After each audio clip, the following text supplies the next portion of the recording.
Hello and welcome back. Let's do our startup. Are we good? But are we good? I don't know. Maybe that's a joke that nobody will get. I don't know. It's an obscure reference. Just opening up our issues in the browser in case we need to reference them later. Okay. Going back, please. Right there. Perfect.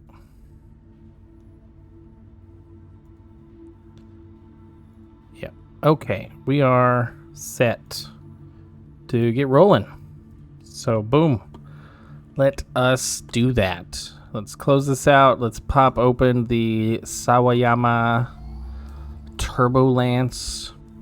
And we're diving in to Equity First Bank. We've got to transfer small amounts of money from multiple accounts. Sounds like, straight up theft, but,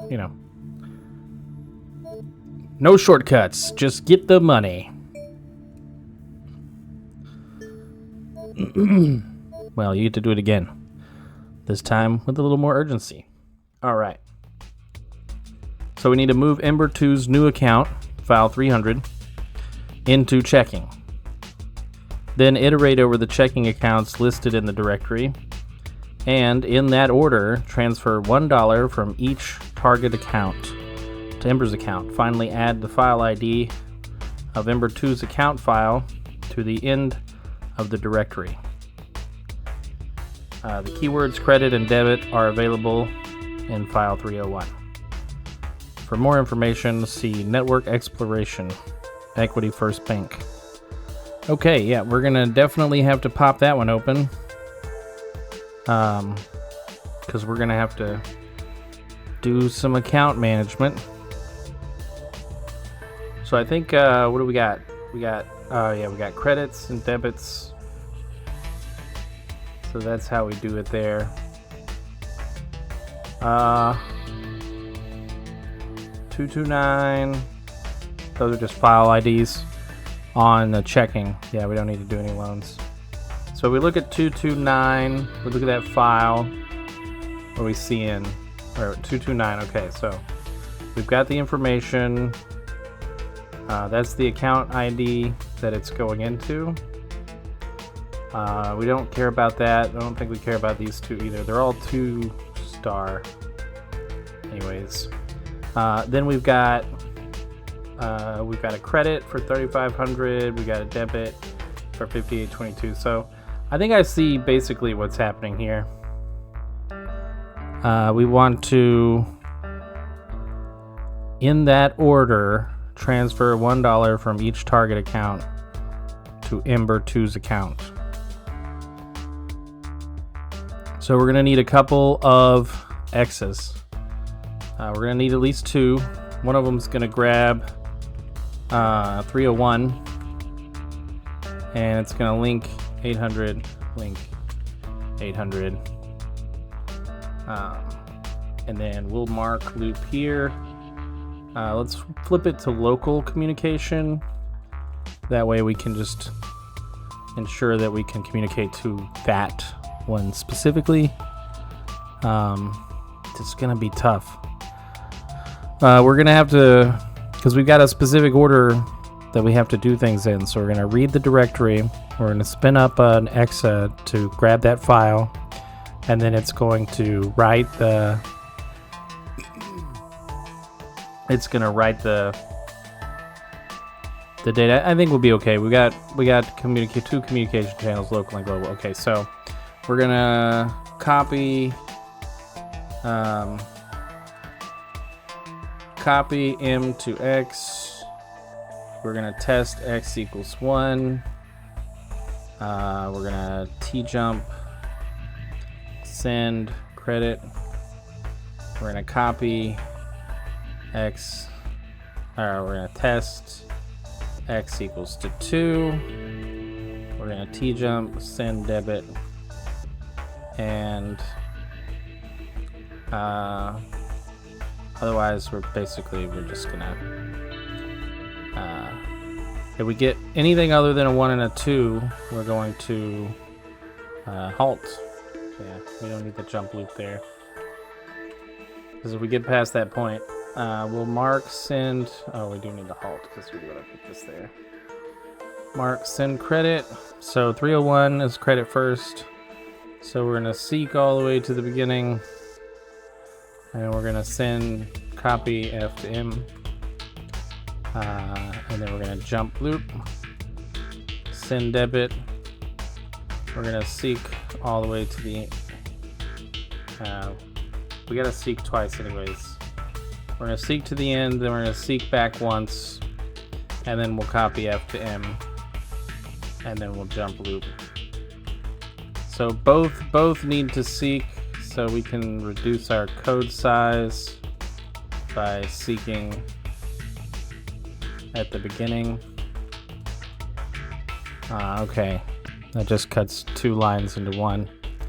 That is going to be that, oh, when it halts, it needs to wipe the file that it's got. Okay. Now our second one, it needs to create the account. Ooh, it's gonna have to read it too, isn't it?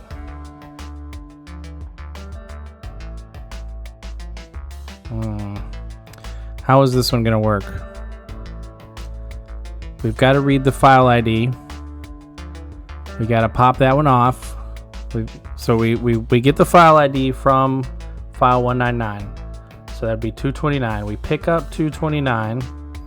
So that wasn't 229. Where's 229? Very not near the top. 229. Okay, we pick up 229. And it's going to have to send this code back to the EXA that's writing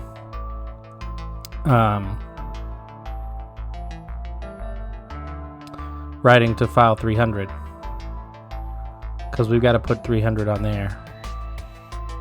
And then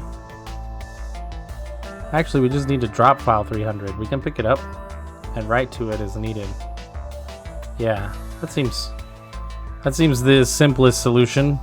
This one that's going to write the debits here can also write the credits. And so this EXA can grab 300, and we're gonna link 800, but then we're gonna drop 300, and we're gonna grab 199, and then we'll have a section that is perform. I guess, what is it? Steal. Yeah. So it'll grab X. It'll pick up that file. It will seek to the end of that file. Actually, we need...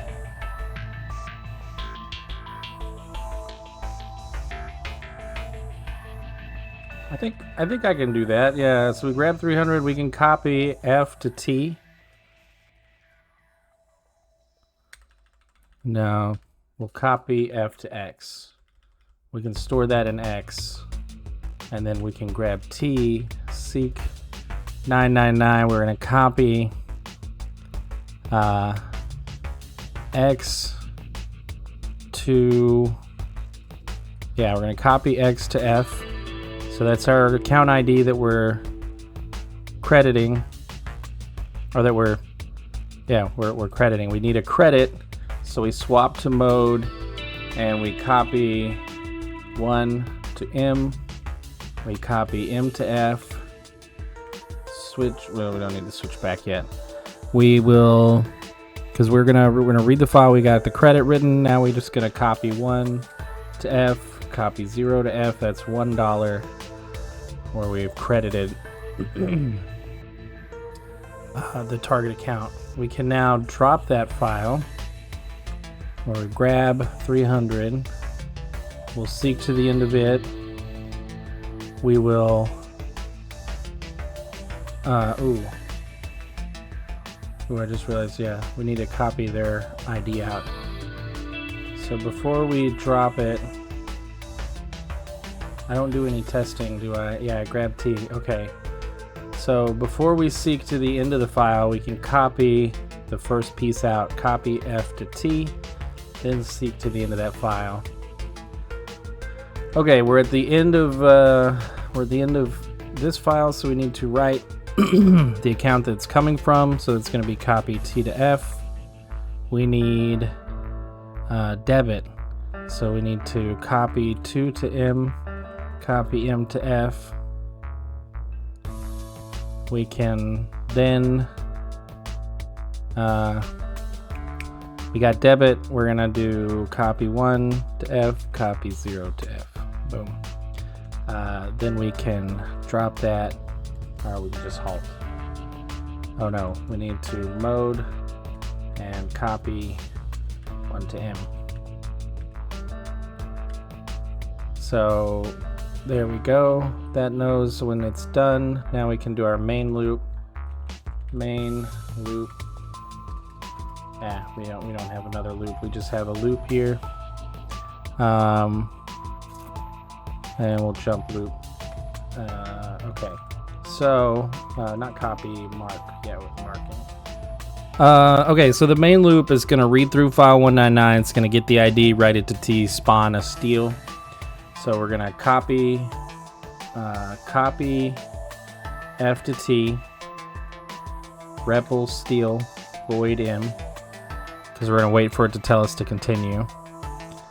Once we continue, we're going to test EOF. If that's true, I guess we'll just F jump back to loop. Then here we can jump wrap, or we can just wrap up here. That's fine. So to wrap up, we're going to need to drop the file. We need to switch modes, copy 0 to M, and then halt. Yeah, I think that's it. Let's see what we do. All right, so we're over here. We dropped file 300. We picked up 199. We've got our little 0 node, our Exa spawn. Let's pop him out. So targeting 229, we're gonna grab 229. We're gonna copy out that ID. We're gonna seek to the end of the file. We're gonna write the ID. We get credit. We write 10. We drop 229. We grab 300. Seek to the end. And this time we write debit. That's still credit. That's still credit. Why is that still credit? What did we write? I think I missed it. We write copy 2 to M. So X equals 1, M to X equals 1, T jump, send credit, send debit. Oh, we're at the beginning of the file. Both times we're at the beginning of the file, so we need to seek one ahead, not before. Yeah, okay. We should be good now. We should be good. So we got this popped out. See where you're at. All right, so we know that part works. We write in the credit. We write in the debit. And then it's done. That should have signaled to XA.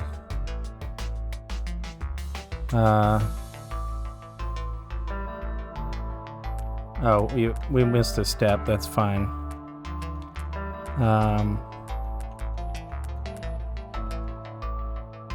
You know what? I think I did it backwards. We need to credit. We need to debit the account. I'm gonna get my banking terms mixed up for sure. We're gonna debit, and then we're gonna credit the account. And then while we're here, when we wrap up, we actually need to copy 300 to F. Yeah, we need to write that in there so that it becomes part of the system. So we write in the credit, and then it starts over. We go in here, we debit the account $1, and we credit $1. And everything looks good. Everything looks good. We completed that. We're good, we're good, we're good. And we're good. Okay, our size is a little high. Our cycles are very high. And our activity is average. Now, why would our cycles be so high? Because I think we're doing pretty good, honestly. I think we've got a decent run. We are doing a lot here. I don't really know what we would optimize out, like other than reducing, you know, we carry the 2 files. We have 1 die. We can pick up the file, drop the file, pick up the file, drop the file. Kind of annoying, but it would work. We could have 1 exa. We wouldn't need this system. Yeah. Do we want to try that and compare? I think I kind of want to try and see. So let's create a new solution, and we'll jump in here. So we're gonna try to do it all. We're gonna need 2. Well, we don't actually need 2. We can immediately REPL 301. So that'll mark 301. That'll grab 301. Link 800, link 800, halt. Doesn't need to halt. We can keep that at the end. So that'll get 301 delivered. We'll grab 300, and we'll copy F to X. We'll link 800. We'll link 800, and we will drop it. Yeah, I just realized keeping our place in the main file, this solution isn't going to be as optimal as I thought, because we've got to now keep our place in the main file, which we don't need to copy that out, which means we can copy 0 into X. Yeah, okay, drop. So we drop file 300. Now we're going to mark loop, and we'll just put our jump loop there. Okay, so when we grab 199, we seek X. That'll get us the file ID. We'll copy F to T, or we should actually test EOF. T jump wrap up. We'll just call it wrap. And then if we're not done, if we're not at the end of the file, we'll copy F to T, which will copy the file ID we're at. We will then drop that, grab T, so that'll pick up file T. We will now seek to the end of it. Actually, we need to grab 300. I'm running out of room. I don't have anywhere to store it. I've got X is used and T is used. So I don't have anywhere to store. I don't have anywhere to store the values, credit and debit, because I need to read them from the file and then write them to the file. So I need somewhere to go. So I know, yeah, ooh, this is rough. 2 registers, it's a tough one. I can't just make a file because I have to drop that file to pick up another file. This approach may be kind of like dead on arrival. Yeah, we'll just continue. We solved it.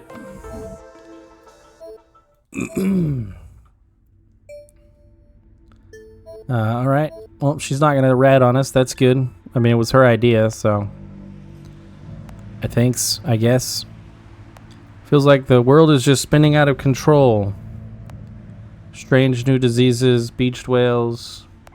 All right, we got Nivas coming. That must be another delivery for the phage. Yep, more medication. It's the real version. To be honest, oh yeah, this was doubled in price, right? Didn't think you'd be able to put that kind of money together. So whatever you did.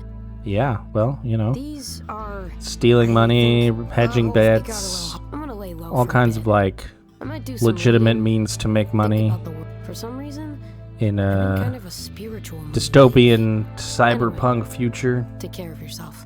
Even though I think this is kind of like a cyberpunk history. I don't know what year it's supposed to be. I don't know if they ever specify. They do specify 97. It's right there. 97. We got a new chatter here. Nth dimension. Sorry I was away for a while. I was computer grounded. What does computer grounded even mean? That sounds kind of like an odd way to put it. I was computer grounded. Computer grounded. Okay, I mean, there are sometimes I think if you tried explaining okay, so Nth dimension must be like a kid. Okay, we've got 3 new levels. Axiom VirtualNetwork. Create your own virtual networks. Happy birthday, I bought you a piece of software. This is a virtual network creation tool. You can use it to design your own networks. Maybe you could get someone to try and hack your designs too.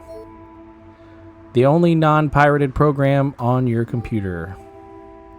Hey, look at that. Alright, we got some... We can browse the Steam Workshop for some remote networks, or we can create a new virtual network. Let's try this one. So, like, we have a target. How do we create new pieces out here? That's what I want to know. Are we trying to solve it?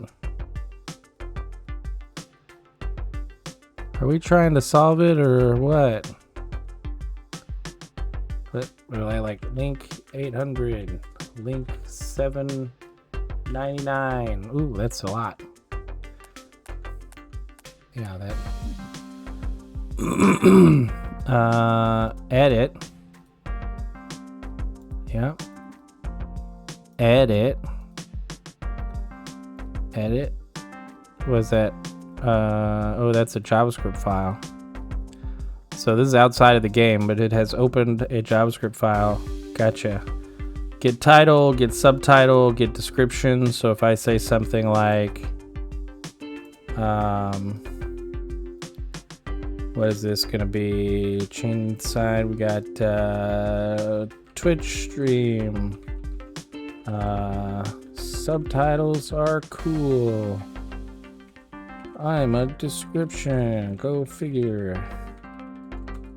We got a create host. Create host. We'll call it not target 50. So it's like 5033. So if we did, I gotta see it. Where's 5 coming from? I got the 33. That's 1, 2, 3, 4, 5 maybe. Maybe 5 from there, I guess. So let's test that theory. We want well, that's 5, 6, 7, 8, 9. So we want 9, 0, 3, 3. And I don't know how to. Oh, there we go. Oh, wow. It's dynamically loads it. Look at that. So what do we got? Like create. We got a file here. Open that up. Yep. Open that up. There's some documentation. We got get title, host links, create link host to integer first ID. Second handle, integer second ID. Okay, so if we're doing this, we're gonna create, why is that open several times? Where'd my code go? Okay, so we've got create link from target, like 7, we'll do 799 to not target, -1, I suppose. So that's a typical pattern we do. The first argument passed to create link is of the wrong type. It's a handle, right? So I guess the handle is the return value of create host. Yeah, it returns a host. Oh, I see. Yeah, so it wants a host value. Okay, so if we pop back open our code, once again, pop open the code. I'm not sharing that. Let me share that. I can share that. Where's OBS? Come on, OBS. We can create a new window capture. We will capture this one. Yeah, that looks great. Maybe like over here in the bottom corner, so you can kind of see what's going on. Okay, so if we go back to code now, it's just JavaScript. I'm not going to build a whole level. I'm just playing around with it. I want to get this working. So we need our, where are we at? Not target. So this will be target host, and then this one will be not target host. We'll save that, not target host. Yeah, because I spelled it wrong. Unable to create link, hosts must be aligned and exactly 2 spaces apart. Okay, so does that mean it needs to be 10? There we go. So I was right on maybe something. Let's try one more, just see if I got it right here. Var other host, create host. So if this is 0 on the Y, then that would be 1, 2, 3, 4, 5. So I guess we're gonna go 5, 5, 3 by 3, and I didn't give it a name. Other or we'll just call it other. And then we can create a link from target host 798 to other -1. I did the name wrong. Oh, I was backwards. 5 is in the opposite direction, so -5 should put it over here. Yeah, okay. So that's positive Y, negative Y. Positive X starting at 0, like right here, I believe. So that gives us some node layout. We could get really creative. We could do some validation like file IDs, create files. This might be fun. I might actually try to build a level. I need to come up with an idea. Yeah, that would be cool. All right.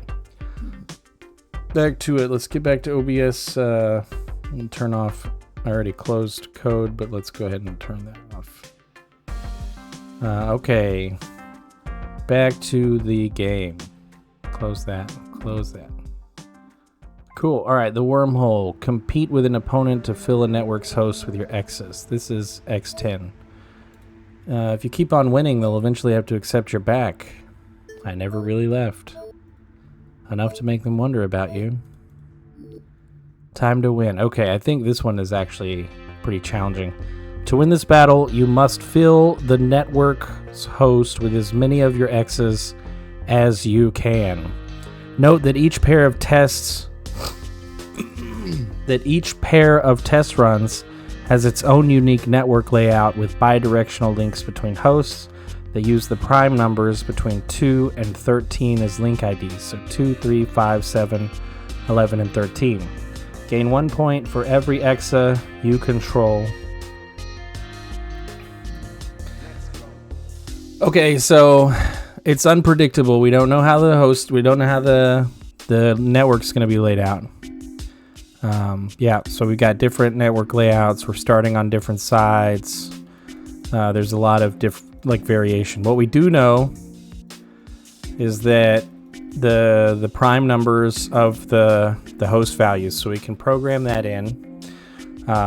So we'll when we do our domination piece, we'll have link T, and then it'll run some dominate, and then it'll just kill infinitely. And then here we can mark loop jump loop, and this will be mark start.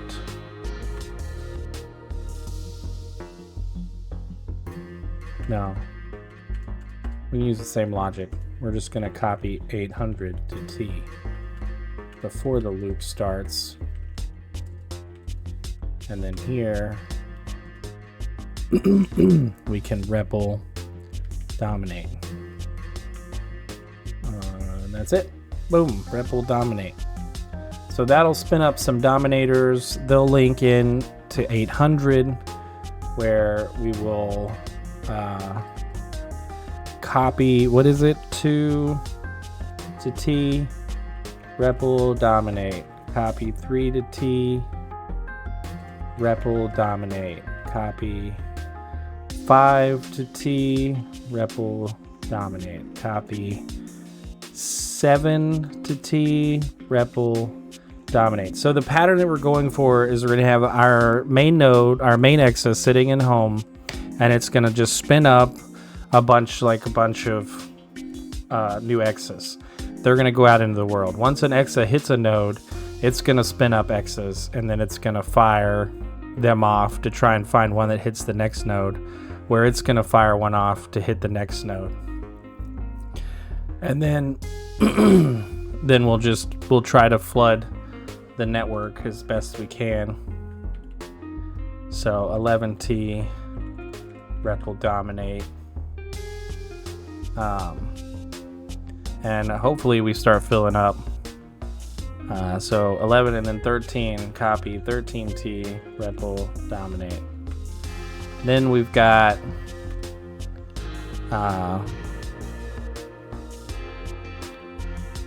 to win the battle, you must fill the network's hosts with as many of your EXAs as you can. Yeah, so we don't want files.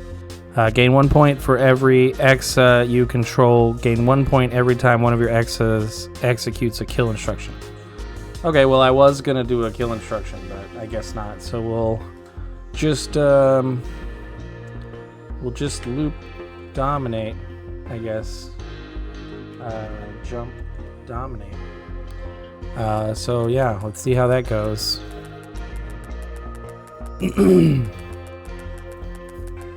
We did not do well at all. We actually did very poorly. Why did we do so poorly? They scored 32 points to our 30. Let's see what their strategy, if we can figure it out. Okay, so this one jumps here. It REPLs. It REPLs. That one jumps here. It REPLs. Okay. Okay. Okay, I see. We can kind of copy that pattern.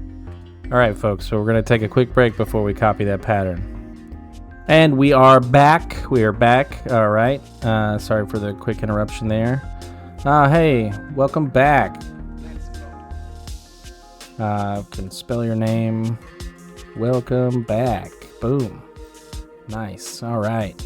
What do we got? So we were going to copy this technique here, which is basically, well, it's similar to what we had, except we're going to do this. We're going to link T. Doesn't have to be T, but that's what we got. And we're going to do run. We're going to do run. We're going to do run. We are going to do run. And run. And run. And then we will mark spawn, where I guess we just mark loop where we REPL run. Jump loop. Okay. So that gets us out there. We should be following a similar pattern, but we have lost. We've lost So, one thing, maybe if we kind of like randomize our order here. So we do 2, 13 and 2, and then we try 11 and 3. Like, this shouldn't really make a difference in my opinion, but you never really know. Try just different patterns, like distributions. Like, the idea is hopefully we get off of the node sooner. That was a little better. Not perfect though. Yeah, so we lost that one. Did we lose all of them? We lost 59 out of 41. Wow. Okay, this is rough. We need to flood the network as quickly as possible. It's like we want to discover as much as we can, but we don't have a way to predict what the connections are going to be. It seems like in this scenario, like they flood so much faster than we do. So that's a 2, that's a 3, that's a 7.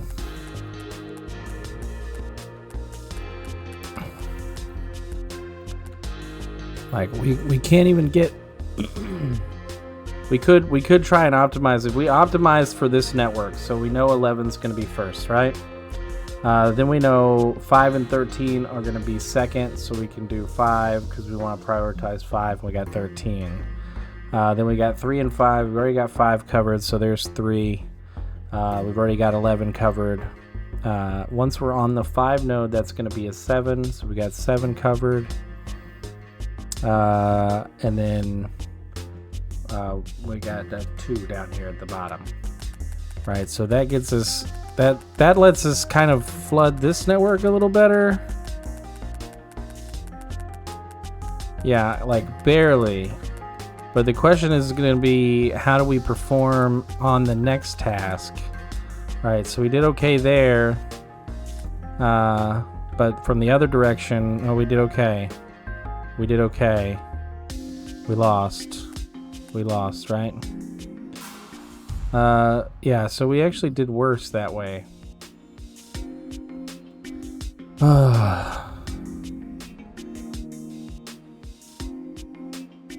This is tough. This is tough. This is really tough. Yeah. Shoot.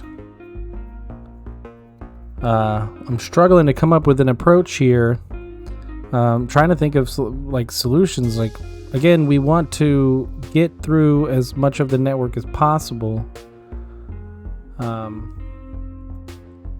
But I guess we can't. Okay, so this is probably slowing us down. Let's kind of expand out our code a little bit more. So we're gonna link 800. We don't need to copy anything anymore. We're wasting an instruction, which is probably what's going on. So we'll have a 2, we'll have a 3, we'll have a 5, we'll have a 7, we'll have an 11, we'll have a 13, and then we'll have a run, right? So that's going to REPL 2, REPL 3, REPL 5, REPL 7, REPL 11, REPL 13, and then it's going to jump run. This is going to link 2, jump run. Link 3, jump run. And basically what we did here is we've reduced all of the copies. So every time we were REPLing, we were copying. Then we were jumping to the main node. So that's 2 cycles. Then we were copying and we were jumping to the next node, or we were spawning. And then we would copy and spawn, copy and spawn. And so this gets us kind of away from that. We were writing a lot more code. We have room for it, but we're no longer wasting 2 cycles to go from node to node. We're going directly to 800. That's 1 cycle. Then we're REPLing 2, which goes directly to 2. So REPL 1, link 2, So that's a double. That's like 2 cycles to get what would originally have taken us at least 4, 3 or 4. So we're speeding things up a little bit. Link 7, jump run. Link 8. Why did I say 8? It's 11, not 121. Jump run. Link 13. Jump run. Okay. So we're on the node. We're exploring. We got some into blue space. We've got the clear win here on this one. How do we look on this challenge? We got a big win here. We locked them out pretty early. Next up, what do we have? This is a different network layout. Ooh, we did really good on this network layout. Really, really good on this network layout. Yeah, so as you can see that just by avoiding that, we went from failing to 1 loss. Boom. So sometimes you just need to try and reduce the number of operations you've got without, I mean, you don't have to change your strategy really. We didn't change our strategy. We just reduced the number of cycles that we were processing. The other thing that's important to note with that solution that we came up with to win there is I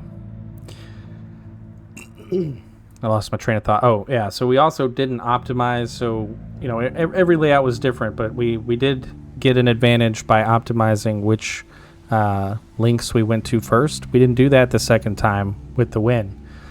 So that could have given us an advantage if we changed the order of those. It really depends. You just got to test it and see. Depends on the layout of all the networks. There's probably some bias. So there's an order that might succeed better, but not worth optimization against an NPC. Now, if you're playing your friend, who knows? There's nothing for me to say. You get to be this mysterious silent person. All right, now X10 lost. Hi, Moss. I'm sure you're reading this, even though you've been lurking. You might have won this time, but we should rematch. Why, is your computer still broken or something? No, but I was distracted by a solar eclipse. Okay. Find new hosts for Ember 2 by exploring and mapping a data phone network. I think this is that word dialer. I've collected a lot of data now, but my understanding remains incomplete. Not yet, no. I need more processing power. Open networks are getting harder to come by. Luckily, everyone's buying personal data phones now. Let's get me onto those. Okay, so we know how this works. We've got some dialers. We have a number, and then we have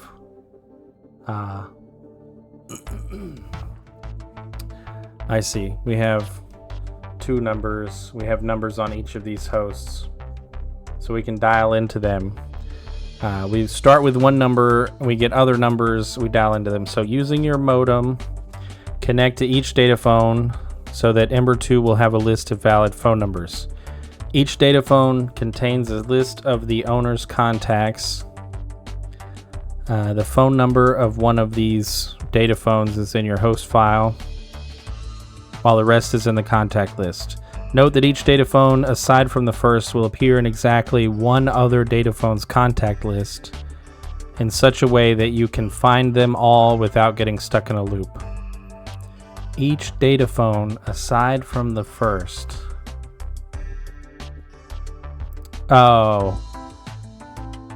Will appear in exactly one other data phone contact list in such a way you can find them all without getting stuck in a loop. So basically, it doesn't matter where we start. We should be able to complete it. It doesn't matter what order we go in. They should all open up the other nodes. For more information, see Hacker Skills Modem Control at the direct level. So basically, we're going to go in, we're going to dial. We need to get the phone numbers off of that node and then hang up. And if I remember, if we take, let's just do really simple. Let's grab 300. We're going to link 800, and then we're going to copy F to dial. And that's, what do we got? 3, 6, 9, 11, right? So that's 3, 6, 9, and that's 12. We'll get rid of one of those. And then, so that should connect us to a network. Boom. And then once that connection's opened, if we did, I want to say, I think it's -1 into dial or 0. That closes the connection. Yeah, so it's -1. Okay, so we are remembering correctly. Okay, so we want to grab 300 and we want to, we know it's 11, so we're going to copy, well, we'll do dial. We'll copy 11 into T, mark D loop, and we'll dial. So we'll copy F to dial. We'll copy F to dial. We'll sub I T1 into T. We'll T jump back to D loop. And when we're done dialing, we'll REPL get num, get nums, and then we'll wait. We'll do mark copy loop. So we're gonna copy M to F. We need to know how many numbers we do too. We need to know how many numbers we do. So we're gonna copy 0 to X. Copy M to F. Add I, X1, X. So we're gonna count how many numbers we get. We'll divide that by 11 when we're done. And that'll tell us how many phone numbers we have. Then we can seek back. We don't even need to divide it. We just seek back that amount, so we can go dial 11 numbers again. Which means we need to know where we're at in the loop. I'm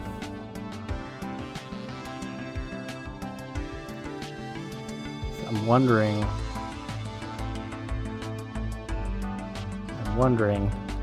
Is it worth? Is it even worth? Shoot, what am I thinking? So we're gonna have a bunch of numbers in the file. We don't want to waste time clearing them out as we dial them. I mean, although we could. We like seek, we copy, we seek, we void, copy, seek, void. It's a bit cumbersome,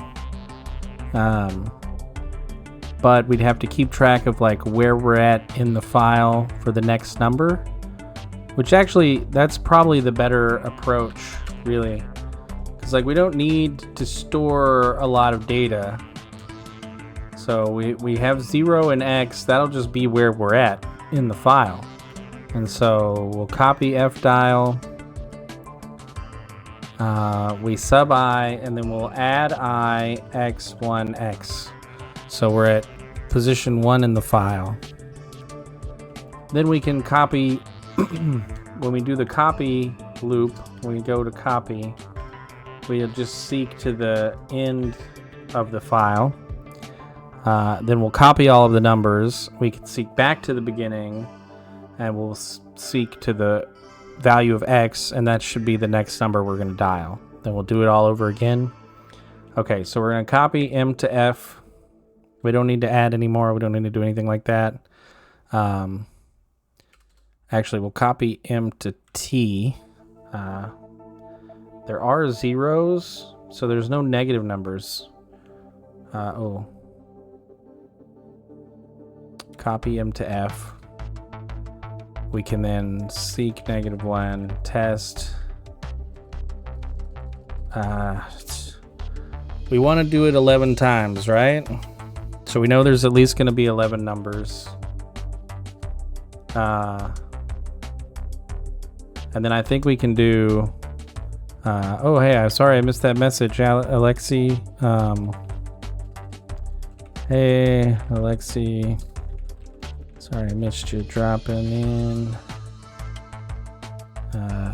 Let's not say that. We'll just say welcome back. That's a good one. Okay. So we're gonna copy the numbers out. We know that a number is 11 digits. So we know we can at least read 11 digits. Then we can simply test to see if we have more to read, which probably we'll probably have to line that up better. There is a test MRD, so it'll get a little weird, but bear with me. Let's see, copy. We're gonna do copy here. So this is going to copy 11 into T, and we're gonna do the same thing. We're gonna copy M to F. We're going to sub I T I. Sorry, T1 into T. And then we're going to F jump, copy loop. Okay. Now once we break out of that, we're gonna test MRD, and if we can read again, we're gonna T jump back to copy. We're gonna read another one. If we're done reading, then we will go to dial, or we'll say next. We'll go to next, so we don't need to do that. We need to seek to the beginning of the file, seek X, and then we'll jump back to dial. We actually need to test EOF. If we're at the end of the file, which means we've done every phone number,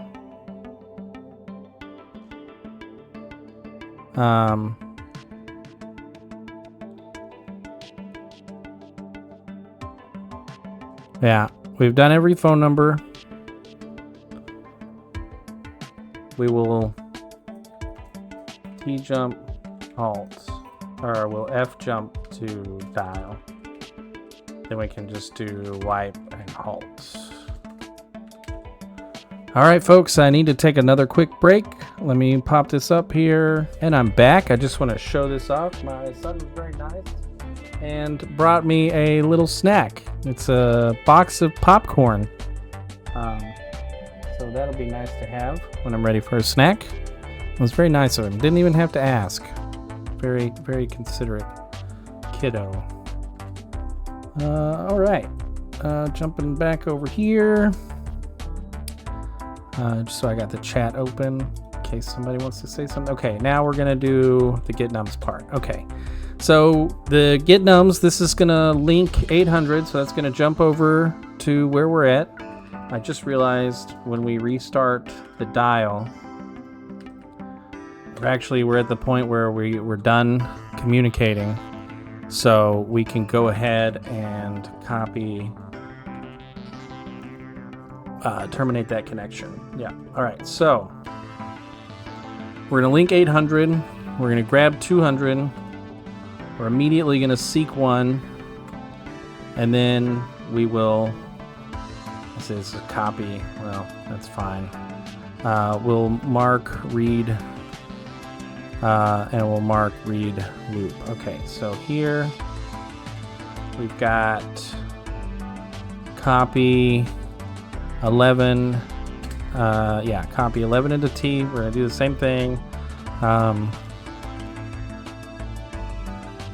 So we know the number's 11. We know that we start at, we know the first one is going to be a name. We don't care about the name, so we're going to seek past the name, and then we're going to, this needs to go up here and read. Okay, copy, nope, seek 1. All right, now we can read. We're gonna copy F to M, sub I, T1, T, and we're gonna, while that's true, we're gonna go back to read loop. Okay, when we're done with that, we're gonna test EOF, and we're going to T-jump, read, we're gonna F-jump. If we're not at the end of the file, we're gonna go back to read, and we're gonna read another number. If we are at the end of the file, we're done. We just halt. So notice we've got this copy F to M here. Then we've got a test. Then we've got a test, and we've got a jump. We've got a copy and a seek. So that's what? 1, 2, 3, 4, 5, 6, 7 before we get back to the next copy. So that's probably going to be 7 no-ops that we've got to put in to synchronize them. Which I didn't even, yeah, I did that. Okay. So there's probably going to have to be 7 no-ops before we test that again, which is a little wasteful. But we'll see how out of sync we get. So we're going to go here, and we are going to dial. We are dialing. Let's get to this point. Yeah. All right, so we've got the REPL. Let's pop that one out so you can see them both side by side. So it grabs the file, seeks past it, and then we copy values over. We copy the whole number. This one is not work. Oh, because we're going back to copy the whole time. Okay, that's good. That was a good catch. Oh wait, no, this needs to go to copy. What's going on here? T-jump goes to copy. Yeah, okay. All right, so we need a copy again. We need a REPL. Okay, REPL. Now we've got our other EXA. Okay. So now they should both be copying the same values. Boom, we're transmitting. We are transmitting. We have closed the connection. Yeah, so that test too much. What can we do to try and speed that up? So we're testing at the end of the file. If we do copy, I guess 1 to M at this point. So instead of test MRD, we can copy M to T, and then we'll T-jump to copy loop, or to copy. Oh, we don't need to change that. So this is going to tell us if there's more. So test EOF.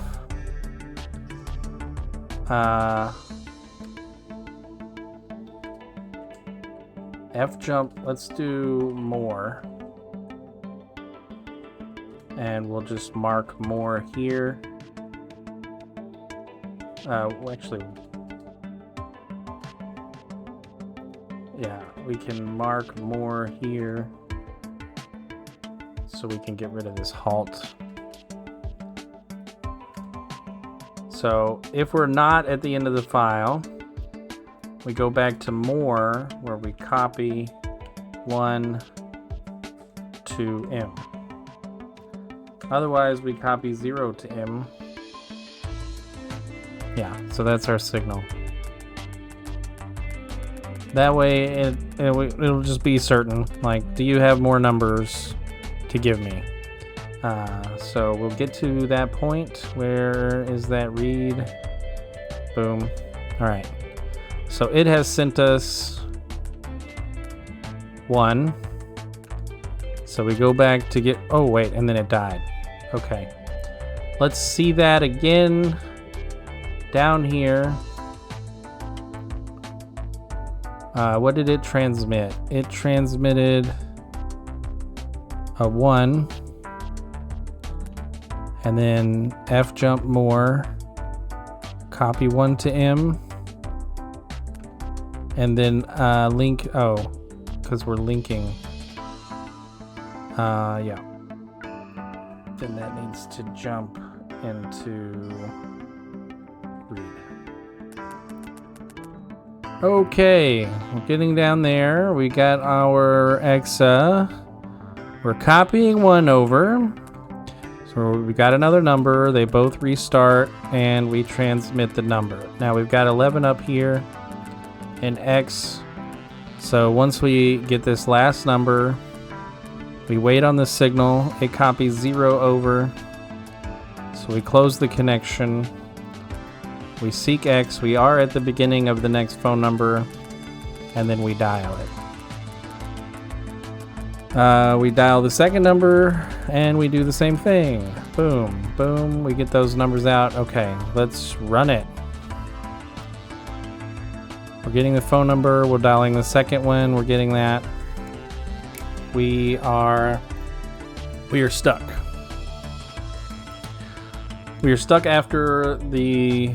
Okay, so we're gonna REPL get nums, and then we're gonna wait and for that second get num. We're gonna pop that one out. This is the one that was problematic, so it's gonna hop over here.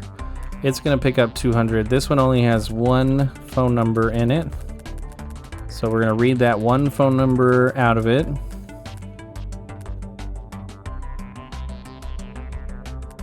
And we test EOF. We copy 0 over. It closes the connection. We start the next phone number. Okay. Here we go. Okay. Maybe it was the third one that was problematic. That one died immediately. Hang on a sec. Why did that one die immediately? Let's get to REPL.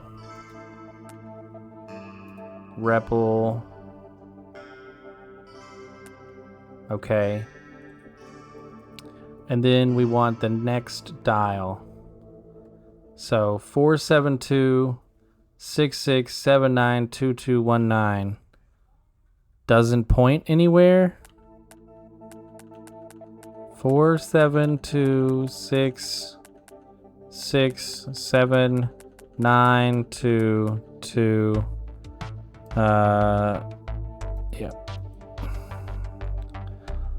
Every time. 29. Connection refused. Well, how am I supposed to know that happened?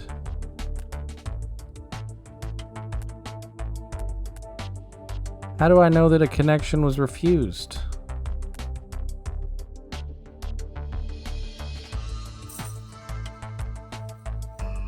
Oh, this is not fun. So we got phone numbers in here that we got phone numbers in here that let us down. Okay. We are going to have to get a signal that we connected. So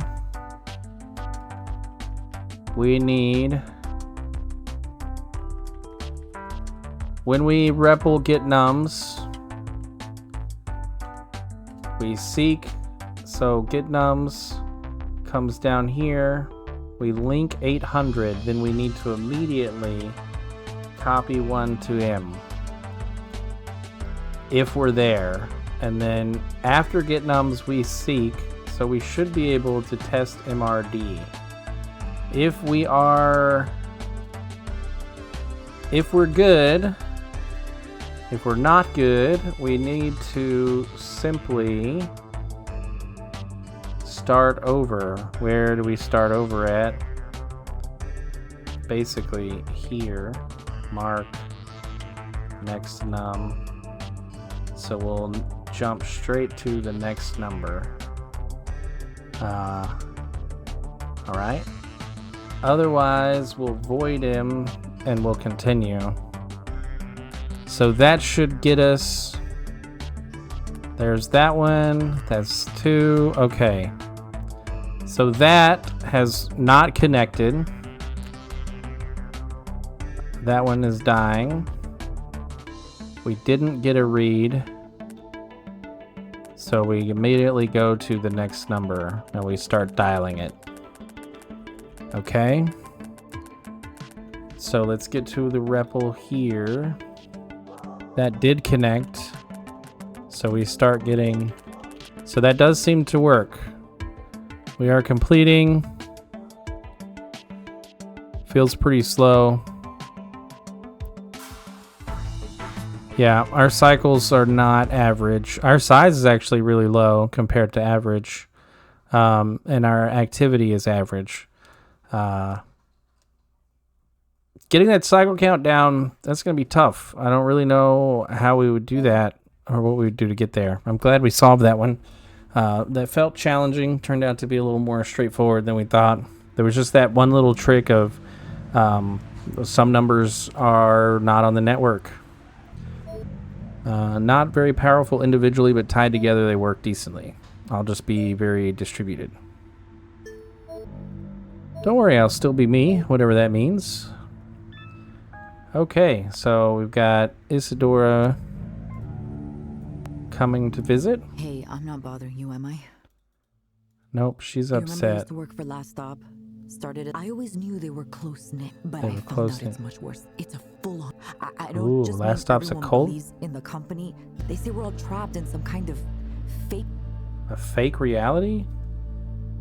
I wouldn't Someone care if told me that's this all they before. believed. The real problem is they think they can force their way out with a big enough explode. So they're refining Okay. material to make Ooh, right that's next not to good. piles of old...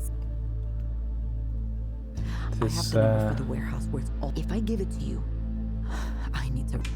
Okay, so I think we're gonna have to save the world now. From the convenience store, Last Stop. Okay, yeah, alright, we got some messages. Anyone here play a music instrument? Okay. So my mom got one of those data phones. It started acting all slow. I had a look. Turns out there was a bunch of weird X's running on it. So I cleared them off with some X's of my own. Now my mom thinks I'm great. That's nice of you. Yeah, I wonder what was running on their phone. Okay, so this is Last Stop Snaxnet. Oh, that's funny. That's a Stuxnet reference, which dealt with nuclear weapons. Destroy the nuclear centrifuges secretly operated by Last Stop. This is kind of, if I recall, this is what Stuxnet was supposed to do.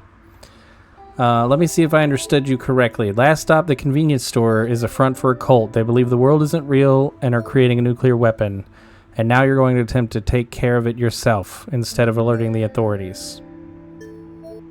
Nothing about this is normal. We'll go on and have fun. All right. Here we are back at Last Stop. Okay, so an array of 5 zip-type gas centrifuges. CGC0 to CGC4 are connected in a cascade configuration. Read each of the CGCX registers and determine which centrifuge currently has the highest pressure. Then disable that centrifuge's regulator by writing a value of 0 to its power register. Repeat this process until all 5 regulators have been disabled. Okay, so we need to read for the maximum power, and then we need to shut that one off. So we'll link 800, we'll link 799. Feels like a pretty simple task. We need to copy. We're only going to do this 1, 2, 3, 4, 5 times 5 into X. That's not going to work. We need to, by writing a value of 0, repeat this process until all 5 regulators have been... Okay. So first, let's see what happens when we disable a regulator. So if we link 800 and we link 798 and we copy 0 to power, does that zero out its pressure? It does not zero out its pressure. It does not zero out its pressure. Okay, so that means that we need to figure out, like, we basically need to sort them in place. So we're gonna make a new file. We're gonna link 800. We're gonna link 799, and then we are going to copy 0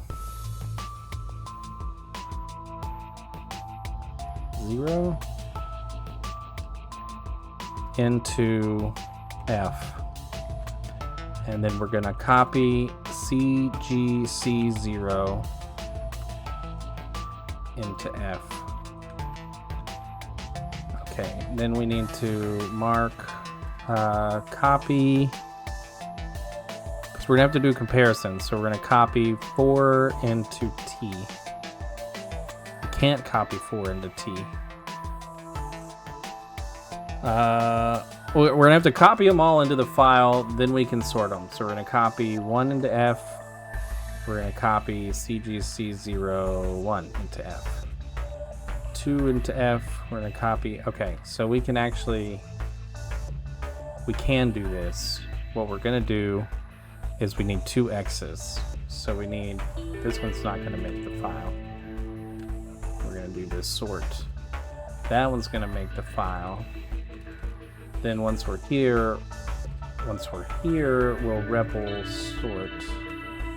Then here we'll copy 0 to M, and we'll copy CGC0 to M. We'll copy 1 to M.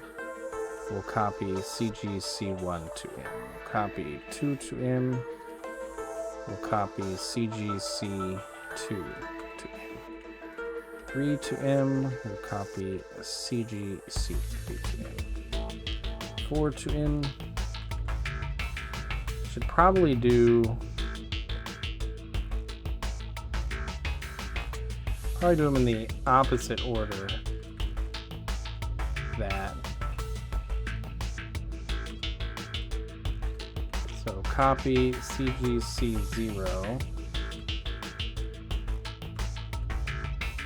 to M. Okay, we're gonna copy the pressures first, because that's what's gonna determine the sort, and then we'll write the value into the file after we do that. So we copy CGC4 into M, then we copy CGC5.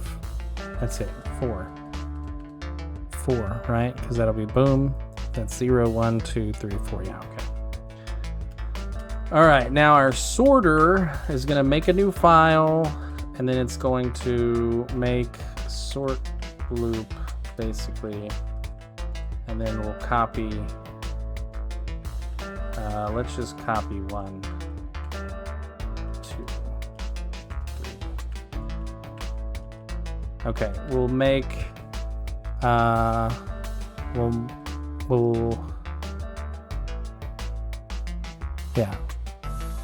we'll make sort loop. We will copy. Okay. I'm going over in my head, like, what are we gonna copy? I was thinking we'll use, we'll copy it directly into T. We'll do some fancy tricks there. We're gonna be doing a lot of testing. I don't think it's worth the value. Plus, if it's not negative, then it's going to be one of the pressures that we care about. So we're just going to put it in X. So we're going to copy M to not make mark. We're going to copy M to X. Then we're going to test X is less than 0. So if X is less than 0, then we're done. So that will T-jump shut down.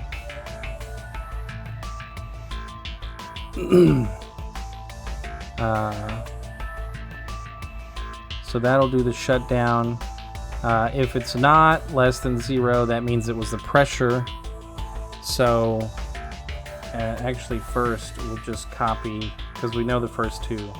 are going to be good. We're going to copy M to X, then we're going to copy, we'll just do it that way. Copy them into the file. Then we seek, okay, we're here. We're going to seek to the beginning of the file because now we have to place it. So mark place loop. Now we need to see, is the new pressure less than the current pressure under the cursor, basically. So we're going to test if X is greater than F. We're going to T-jump, replace.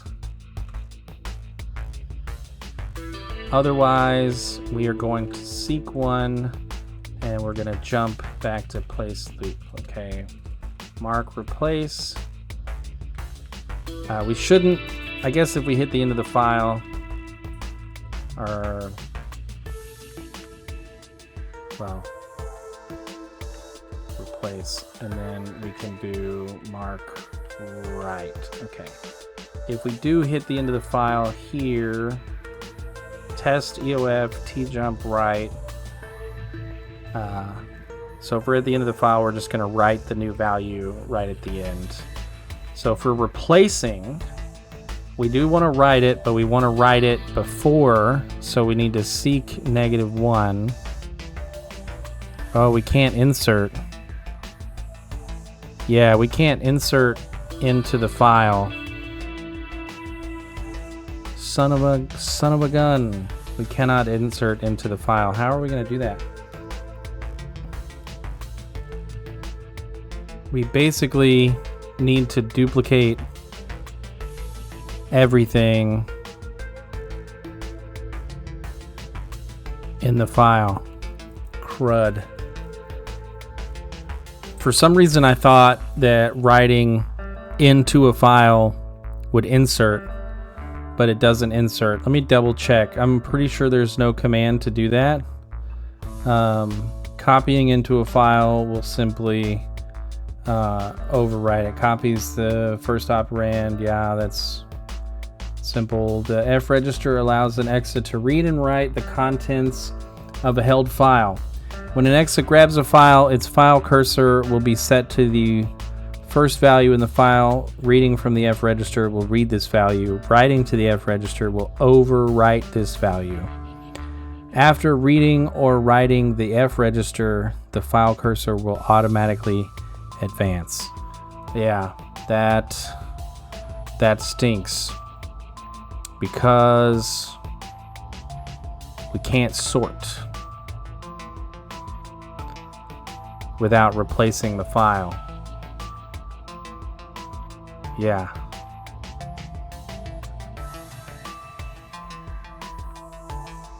Oi, oi, oi. This is such a pain in the butt, I swear. Okay, so for replacing, we basically we're basically inserting into the file, which means we've got to copy everything up to that point, and then the new values, and then copy everything after that point. This is lovely. Okay, so mark replace is a little bit more complicated. If we just write at the end of the file, right? If we just F jump to why did I delete that F? If we just F jump to place loop, writing is super easy. We're gonna copy X to F. We're gonna copy M to F, and then we're gonna jump sort loop back to sort loop. Or we do the same thing. All right. Here we are, mark replace. So if we're replacing, we're gonna have to REPL start REPL new, I guess. And then we basically need to know where we're at in the file, right? But we can't. We can't know where we're at in the file. This is so tough. So every new every new sort, we need two X's. Yeah, so sort loop needs to REPL new. Then it's gonna copy M to X, and it's gonna switch modes. So we're local communication. Not sort loop. Not every loop iteration.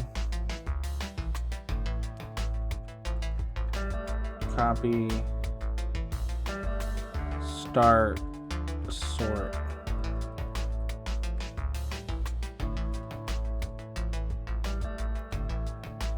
Alright, we're gonna call that sorter. Alright. Why do I keep saying mark? Okay. Mark, start, sort. So, okay. We need to do a new sorter. We got our new down here. We are, yeah, when we're on new, we need to switch modes so we're local. That way we're communicating only on this node. We're gonna hit a size limit again, I bet. Come on. Oh, okay. What do we got? What do we have? We have, what we need to do is we need to read the current values from the file. So we already have the sort loop where we're like testing, but we need to transmit those values over to the other machine as well, because we're basically reading them. So we are going to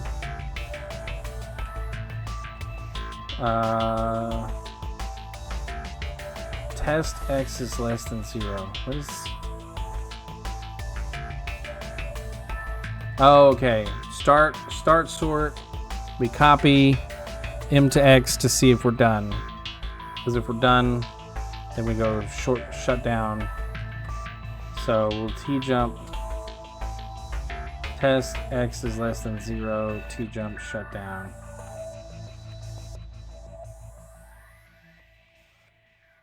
Oh, okay. Yeah, I see. This was all sort loop. No, wait. This is right. We're just moving this out. Yeah. So T jump shut down at the start of the loop. So if we're done, we shut down. Otherwise, we swap modes. We enter this sort loop where we test. We don't need to test that anymore. We don't need to test that anymore. We do need, so we need to copy F to X. So the first thing we need to do is seek to the beginning of our file.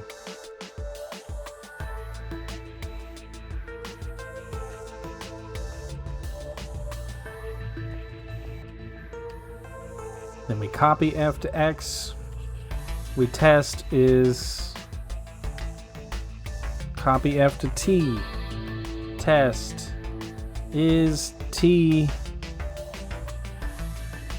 Test X is greater than T.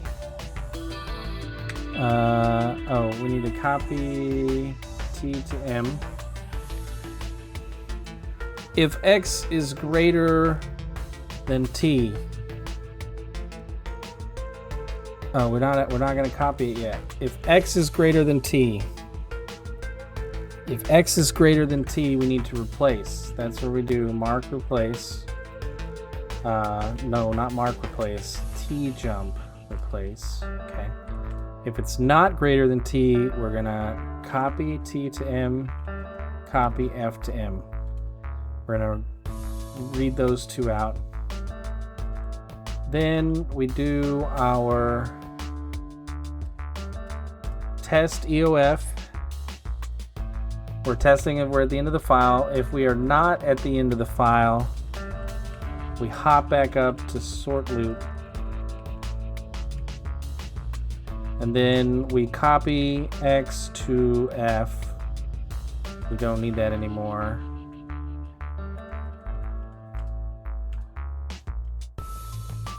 jump sort loop.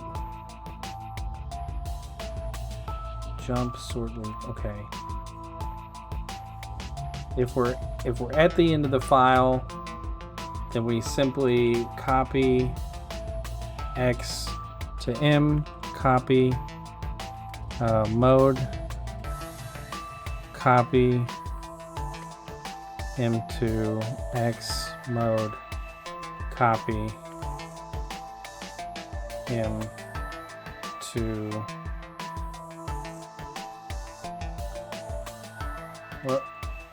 copy X to M, then we copy -1 to M. So that says we're done. Then we halt. So this one dies. We have died. When we're doing the new, we're basically going to replace the previous sorter. So it needs to wipe its file. This one makes a new file, and we will simply, so we know we're going to receive pairs. So after every pair, we can do the test. Are we getting another pair or not? And as a matter of fact, we can probably just do that. So we will mark clone loop because we're cloning the file. So we copy M to F, copy M to F, then I see, yeah. Copy M to T, and then we'll do our test. We'll say F jump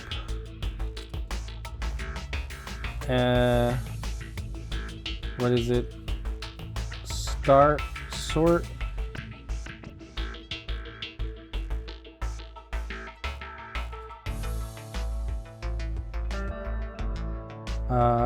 F jump.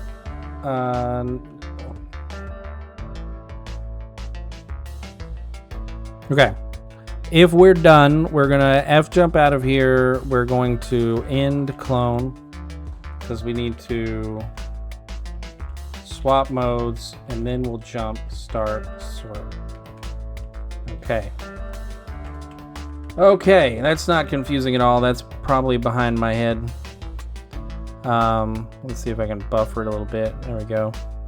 That didn't help at all. Okay, now we're back up a little higher. I lost my train of thought. All right, we're in the clone loop. So we know that we're continuing, so we're going to copy T to F, then we're going to copy M to F, then we're going to copy M to T, and then we're going to jump clone loop. Yeah, we don't have to be very smart about it at all. Because basically we read a value, which could be the terminating value, then we test it, then we put it in the file, and we read the next value. Then we read the next possibly terminating value, and we start the loop over again. When we're done, we end the clone where we switch back to global mode, and we jump over to start sort, where we call it again. Why are we REPL new happens up here. Oh, I never did replace. Okay. Mark replace. That needs to send copy X to M. Copy. Then we swap back to mode. We copy M to X. Then we swap back and we copy X to M. Then we jump sort loop. Oh no, then we finish. Then we just finish. So mark our loop. Now we just straight finish reading the file. We copy F to M, test EOF. If we're not at the end of the file, we go back to our loop, we copy 0 to M, we wipe and halt. Yes. So these are, we can mark that halt, and we can save one line of code by jumping to halt. Okay, we don't have shutdown yet, so we need mark shutdown. Actually, we're not at the end. That's great. Okay, so shutdown is when we go and shut down the power. So we need to send a node out. We need to send a node out, and then it'll come back, or it'll go turn the power off, and it'll come back. Do we need?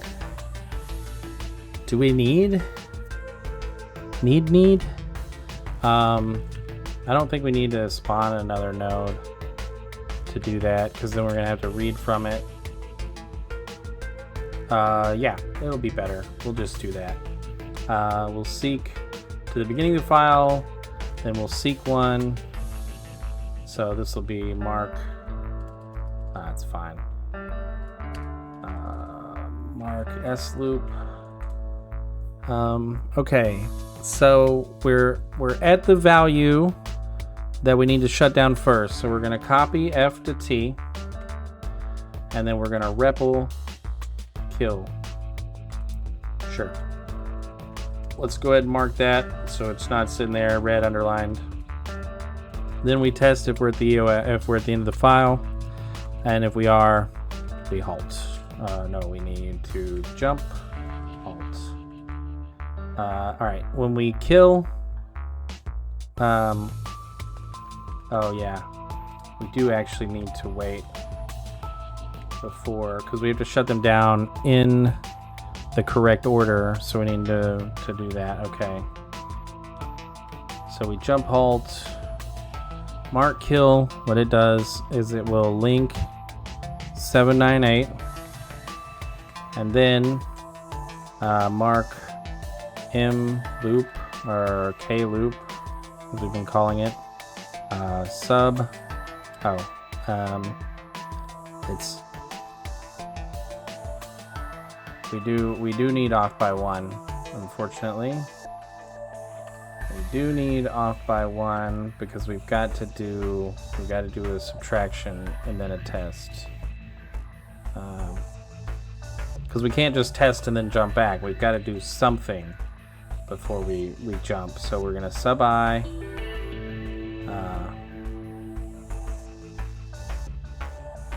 Sub I. Hang on a sec. If it's 0, if it's not 0, we need to move. Right? So we want to jump there. If it's not 0, yeah. So, because it's 800, we've got to get on the first one and then find out how far we have to move. So, once we're on there, we're going to sub I T1T. And then we'll T jump to Finn. I'm really bad at names right now. It's very repetitive naming here. What we got? So if we're not, sorry, F jump. If we're there, if we're not there, we're gonna link 800 and we're gonna jump K loop. Okay, now finally, mark Finn is gonna copy 0 to power, copy 0 to M, and then it's done. That should be it. Goodness gracious. Okay, we do not need that Exa anymore.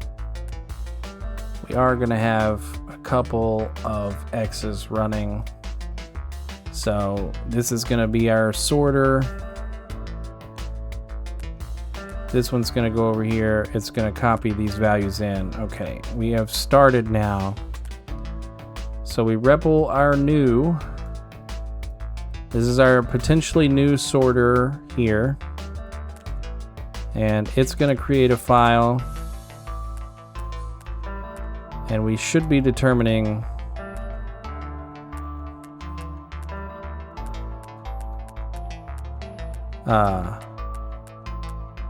okay, yeah, that didn't work. What? REPL new.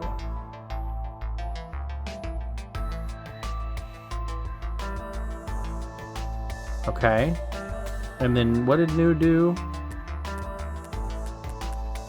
We need to check out our new. Okay, so copy M to T.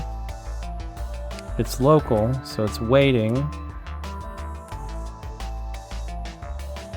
So copy F to T, test it. Copy T to M. So it sent 0 over. Why are we copying T to M? We don't need to copy T to M. We need to copy X to M. Oop, I hit escape too many times. Okay. Okay, there's our new one and our original. So we should be better transmitting values now. We got 102. We got 102 and 2. Okay, so we lost the value that we care about. Why did we do that? The value we care about is an X.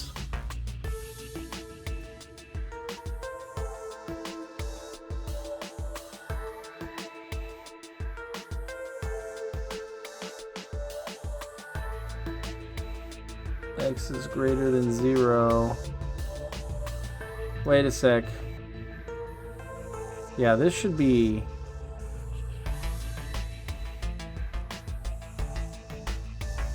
Where we... Oh, copy MX. That's where we test it. Copy F to T. So we copy out of the file to T. X is greater than T. If X is greater than T, we replace. If not, we copy X to M. We copy T to M, which is what we copied out of the file. But it won't be what we copied out of the file. We need to seek back and copy F to M. Yeah, because we're overwriting T. This is overwriting T. And we need X to remain X. So that's where we're getting that 0 from. Okay, so this is the new one over here. We need to test 158 is greater than 102. So we should be sending 158 over. And we write it, and that's 1. We are at the end of the file. So we send 102 and 2. That ends clone, this starts sort. We seek to the beginning of the file, and we create another newbie. So this time we've read 159, so we should enter replace. We do. We copy 159 over, and we copy 3 over, and then we should be, okay, we are not copying what we need to copy. Okay, replace. We copy X to M, swap modes, we copy that, swap modes, copy it over. We did read one value.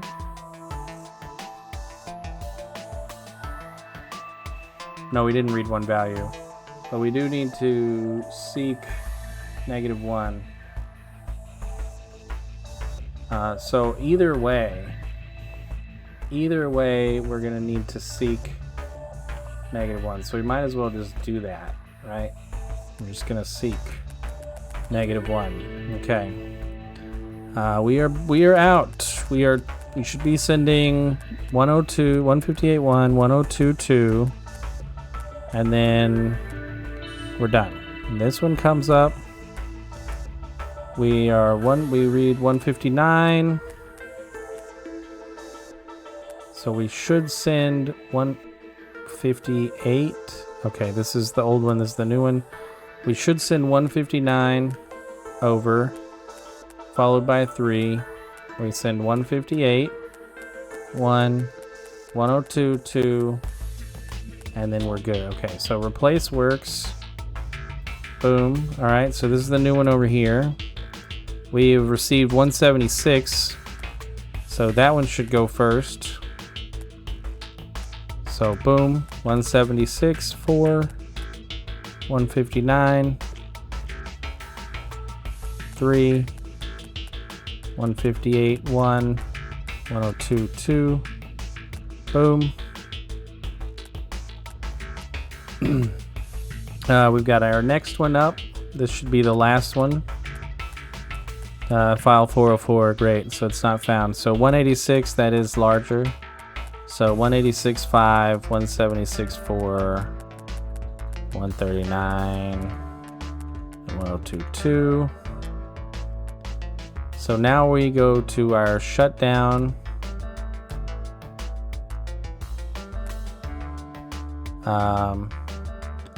We've got shutdown. We're doing a new for some reason. Okay. So we didn't stop. We need to copy, I think, -1 to M, and then we just need to halt. That one just needs to halt, right? So this one we want. Come on, I need to expand this because I want to get down here. Okay. So that one's doing some swapping around.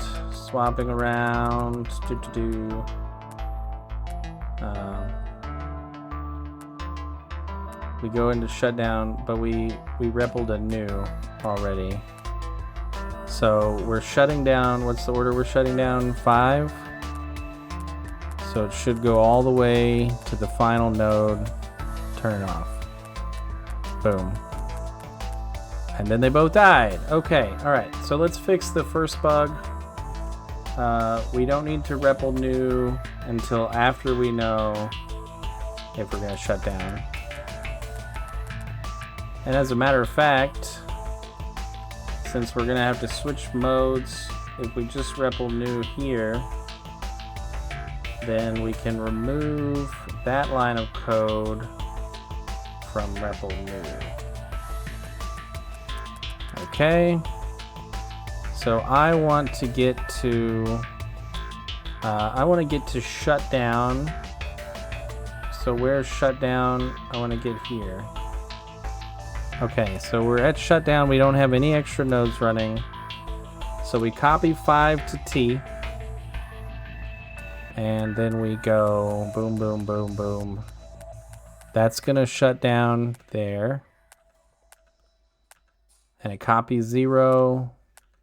Test EOF. Okay, we've got T jump. Where are you at? Here. If we're at the end of the file, if we're not at the end of the file, we go back to sleep. Now let's get back to shutdown. That's the part we're testing. So we're going to shut down the node 5. Then we're going to shut down node 4. Oh, hey. Hello. Glad to see you join. Thanks for joining, Sammy. Really appreciate it. We're just shutting down some nuclear power plants that are being controlled by a cult. The story got kind of weird. So, yeah, pretty intense story there.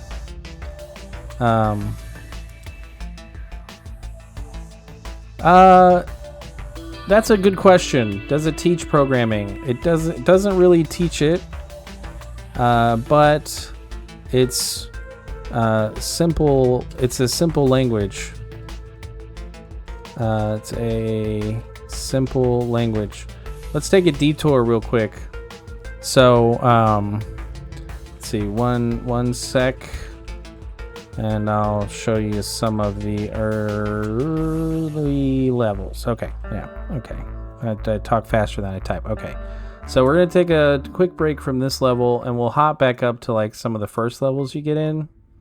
So like, there's tutorials in this book.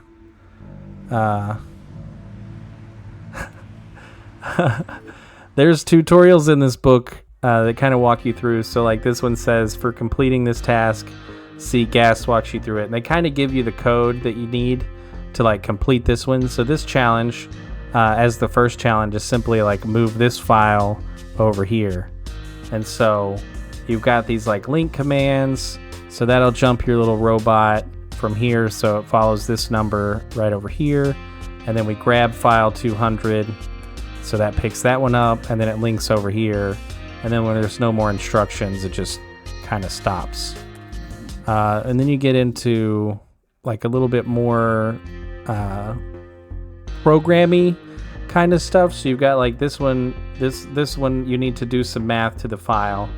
So I think it's like they give you the instructions down here.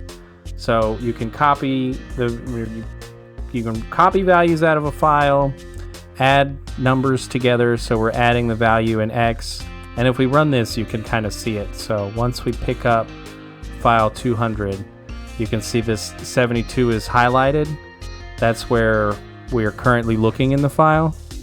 So when we copy from F is a register that points to the file itself.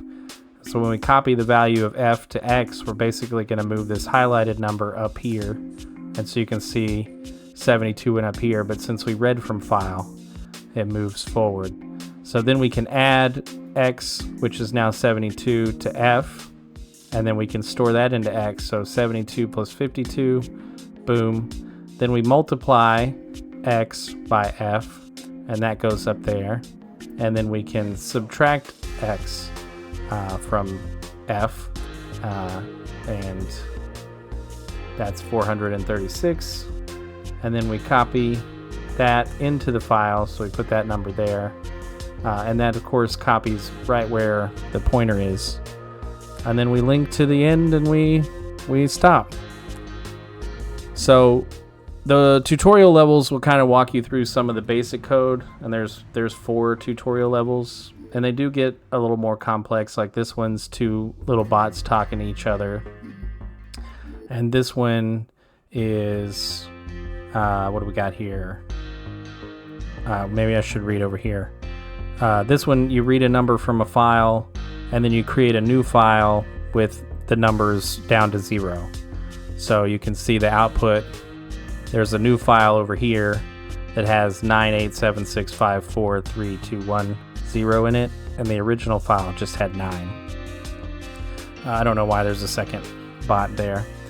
So it kind of introduces you to some programming concepts, but it will get pretty hard if you're not familiar with, I guess, like more complicated algorithms, because you start doing things like what did we do last time? We did this one? Yeah. So in this challenge, you know, we did write a lot of code. We've got 94 lines of code on 2 different bots. And what it has to do is it's got these 2 input files. So if we collapse these, we've got these 2 input files, 300 and 301. And so one of them is like the data of a movie. And the other one is the position of the satellite. So we've got like our satellite position over here. So you've got like 2 tasks you've got to do. You've got 3 tasks. The first task is you got to position the satellite. And then you have to, the second task is encrypt the data in the movie with this key here. And then the third task is like transmit that data. So if you look at the output, like we've got to get all of these numbers in here, but like 7433 is not in this file. So you've got to do some math to get them communicating. So that one gets pretty complicated. Like that was a pretty hard level. We did, I think last, Tuesday, we spent a lot of time specifically on that level. So yeah, I mean it's pretty friendly to newbies to programming. It's like when you're starting off in the early levels, but the difficulty ramps up, especially because of the limitations. Like the language is very simple. You only have 2 values you can store. Communication between nodes is very complicated. You can see this one, we have 88 lines of code, and we have a bug we're trying to solve. So we're trying to shut down these plants. These reactors here are all running, and their pressure is in these files over here. So the first thing we have to do is figure out which one has the highest pressure, go shut that one down. And so the first thing that we do is we build kind of like a file with the pressures in order, and then we go target the shutdown because they got to be shut down in that specific order. It's sorting algorithms, storage, and this one's complex because you can't write into the middle of a file. So we actually spawn, we're spawning a bunch of nodes. If we run it, like you'll see nodes pop in and out, replace each other, because we have to. That's how we read from the file. But yeah, so let's try and figure out this bug. So we get to this point where our node 6 is copying 0 to M, and we are voiding M. So this one should complete, and this one should die, which is good. And then this one should start over. So we're not at the end of the file. So now we copy. Oh, I see what's going on. Okay. So we have a seek in the wrong place. So seek lets us move the file pointer. So we'll look at that.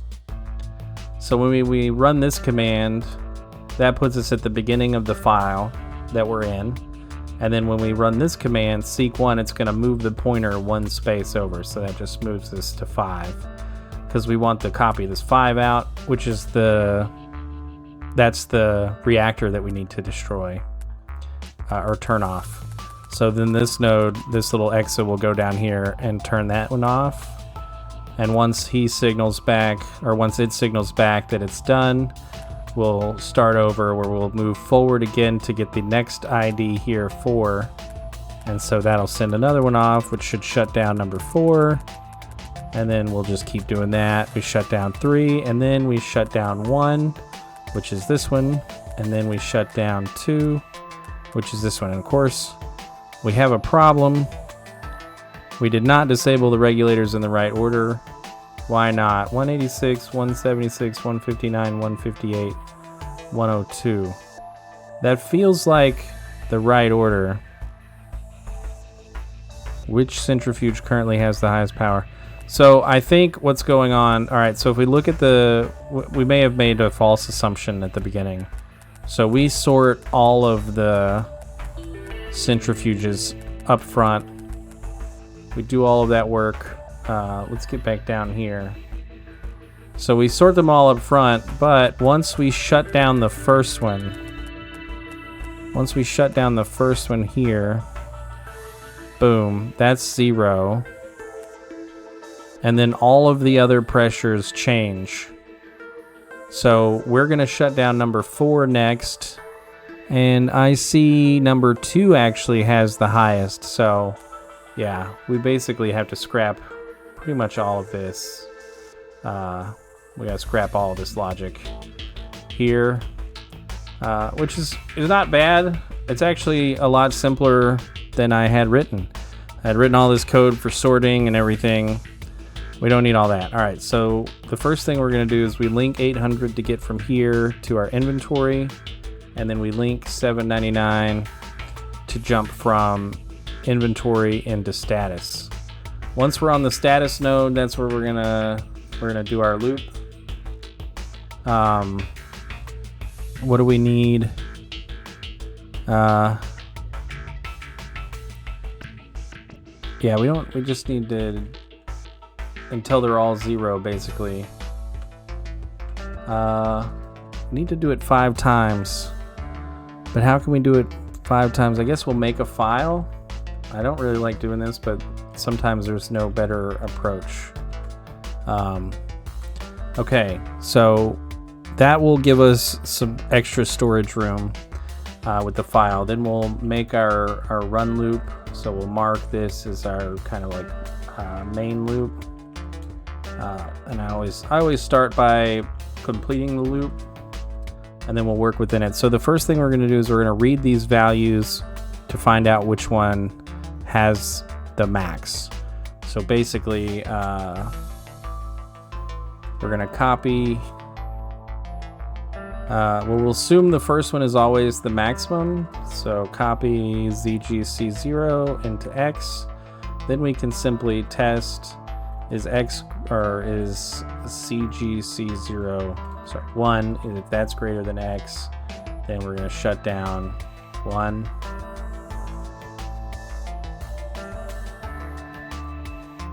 Oh, yeah. Yeah, she's, Katana's in class. Sneakily watching videos.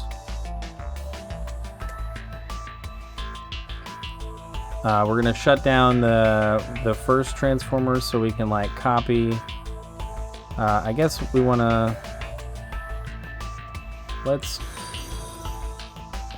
what happened?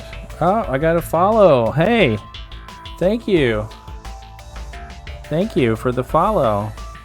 Paco 3392. Yeah, thanks. Really appreciate that. Very kind of you. Okay. We're gonna copy 0. Oh yeah. We'll copy 0 to F. That'll be the one that we want to. Is that the one that we want to do? Probably not. Probably not. What am I thinking? So the file's going to have the number of times that we need to do this looping. It's going to have the current highest, which will always start off at 0. So we'll just do mark start, and we'll copy. We'll seek to the beginning of the file,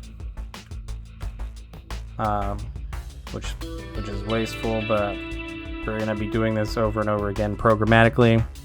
Then we seek one where we're going to copy CGC0 into F, and we're going to copy, we'll copy that into X, and then we can copy X into F, and we'll copy 0, 1 into F. Okay. So what we can do is we can say we don't need to do that in the main loop anymore. We've already copied our initial value, so we're always going to look at 1. We're going to copy, or we're going to test if CGC1 is less than X. Then we're going to do if that's true, we're going to target 1. I'm just going to do tar 1. We'll test CGC2. If that's less than, not less than, if that's greater than X, then we're going to tjump tar 2. So tjump just means true. So when we run a test here, like test if CGC1, if the value there, that's just reading from these little kind of like file looking things. If they start with a hash, they're a register, and so you can read directly from them without picking them up. So if we run a test here, that's going to set this T field to either 0 or 1.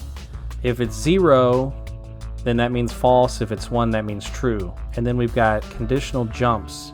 So tjump is like if the value of T is non-zero, and fjump is if the value of T is 0, then jump. And all jump means is jump will move to one of these like marked pieces. So that's why we're marking the code here. That gives us like a jump point where we can jump to. So like this jump, this is a non-conditional jump. It will always jump to main loop. All right, so we're targeting different nodes here. So if that one's greater than X, we're gonna target 2.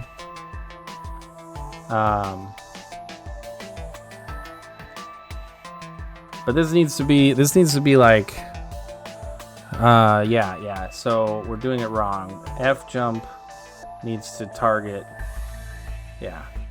We'll test 2. Right. So we'll just mark each of these test 2s. There we go.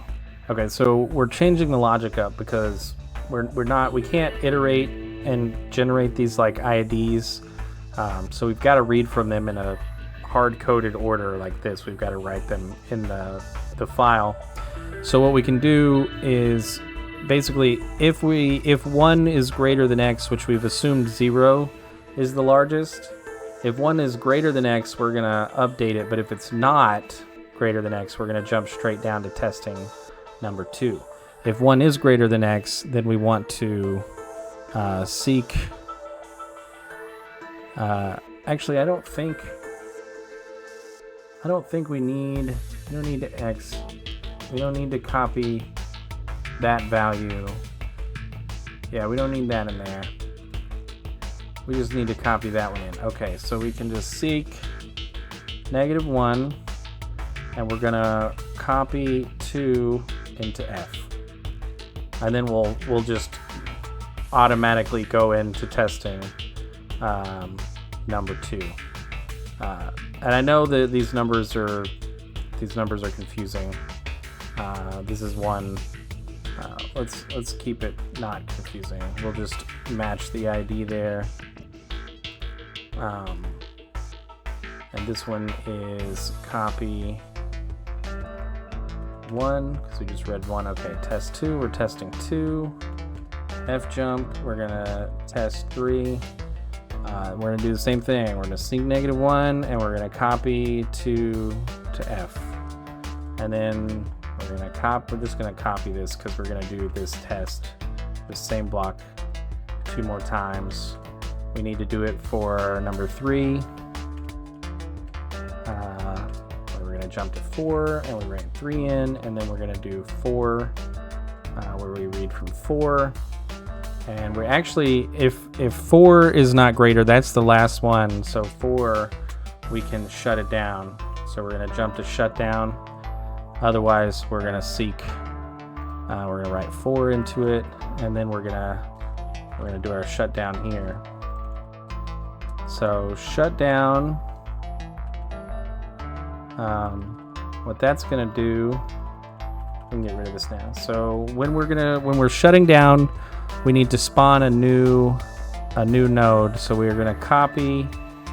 We're gonna seek -1, and we're gonna copy the value of F into X, which means we can kind of optimize this a little bit. I'm not gonna try that right now. Ignore that. No sidetracking. Okay, we're gonna copy F to X. That's gonna be the target node. Then we do have to add. Actually, we're not going to copy it. We're going to add 1. We're going to add 1 to it, and we're going to store that in X. Because the way that this works, the way that we have to write the code, it's just going to be easier if we do that. Then we'll REPL kill centrifuge, and we'll wait for that to finish. So then we can mark our kill centrifuge here. So REPL is like jump, except it creates a new EXA, so a new little bot on the screen like this at that specific point. So when we say REPL kill cent, we're going to create a new EXA, and it's going to start on this line. We've put the target into X where it needs to go, so now I can link -1. That's going to follow this back to this node, where we can link 798 to jump over to this node. Once we're here, we can do our K loop like we did earlier. So we're gonna sub X1. Actually, we're gonna do it in T, and I'll explain why in just a sec. It's a little bit of a hack. We're gonna store that into T. Once we get here, we can do T1 T. So normally we'd have to do a test and then that'll set T to 0 or 1, but we can take advantage of the fact that 0 is false. So we're going to subtract 1, and if we're on the node we're at, that should be 0. So if it's not 0, so if it's true, then we just go back to K loop. I forgot. No, we got to do something else. Shoot. We link 798, and we subtract 1. We test. Yeah, if it is 0, yeah, we shut down, or we disable. Yeah, okay. I was getting the, so if we are on 0, then we jump to disable. If we're not on 0, we need to move forward, and then we'll jump back to K loop. So that's that non-conditional jump. Now disable, just like we had earlier, we're going to copy 0 into power, and then we're going to copy 0 to M. So M is a special register that broadcasts the message over kind of the network. It's POWR. And when we have that void M up here, that's going to read. Void just means do nothing with the value. And so normally it would 0 it out, but since we're reading, it'll just read it and discard it. And then this one will automatically die. It runs out of commands. So once that node is shut down, we need to start over and figure out what to do. So we need to seek back to the beginning of the file. We need to copy F into T, sub I, T minus 1. And we copied it into T so we can avoid having to test it, because we still have to copy it, we still have to subtract it, we got to test it. So if that's 0, we've shut down all of them. So we just simply, if it's not 0, or I guess if it is 0, we'll halt. And then if it's not 0, we seek back -1. We copy T into F, so we overwrite that existing count, and then we jump back to start. And we do the whole process over again. And then we'll put halt down here, so we don't actually have to put any code underneath it. When an EXA runs out of commands, it automatically halts. So if all goes well, we should be on the right track. So first we copy 5 into F, that's our counter. Then we copy CG0 into X, so that's 158. We copy 0 into F, boom, because we're targeting node 0. F jump test 1. So X, what CG1 is not greater than, CG2 is not greater than, oh wait, 159 is greater than. So we copy 2 here. We test 3, which is 176. It is greater than, so we put 3 there. 4 is 186, so we put 4 there. Then we seek back. We copy that into T. And we add 1 to it. Then we do our kill centrifuge. So that goes over here. That goes over here. You can see it's got 5. So now we start moving down the line. We get to our target node. We turn the power off. We copy 0 to M. That gets this one moving again. We copy 5 out. We subtract. It did what? What happened? Let's see that again. Where were we at? We were here. Boom. Okay, so we subtract 1. Okay, I see one thing that we're doing extra. We can just subtract from F. So we're taking F, subtracting 1. Okay, let's get that. So that'll pull 4 up here. If that's true, which is not what we wanted that to be false, so we need to F jump. Okay. So if it's false, if it's 0, if it's not false, we go back, we write 4, we jump back to the start. That seeks. So we actually don't need this seek. here. And then we can get back to this point. We jump start.